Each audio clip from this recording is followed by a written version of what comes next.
Only a handful of people survived S21, the notorious prison of Cambodia's Khmer Rouge in the late 70s. Nong Chan Pal is one of them. He was just 9 years old when he saw prison guards torturing his sick mother. They slapped her, beat her and kicked her in front of me. They pulled her hair and she fell to the floor. I was so shocked and scared, I was crying. It was one of the last times he ever saw his mother. Like some 15,000 other inmates who passed through the torture centre, she was most likely executed. Duch, the man who ran the feared prison, was sentenced to 30 years in jail in 2010 for war crimes and crimes against humanity. He expressed remorse for the mass killings and begged forgiveness throughout his trial. But his victims saw little more than crocodile tears.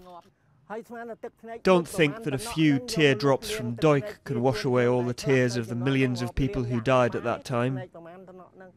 On the final day of his trial, Duch shocked the court by asking for an acquittal on the grounds that he had just followed orders. Survivors and relatives of the victims are hoping Duch will receive a harsher sentence on appeal. I want Duch to be jailed for life, to set an example to the younger generation. If Duch is not sentenced to life, this court is meaningless. A second trial of the regime's 3 most senior surviving members has also just begun. Things that are happening or being discussed in case 2 are much more emblematic, I think, of the harms people suffered.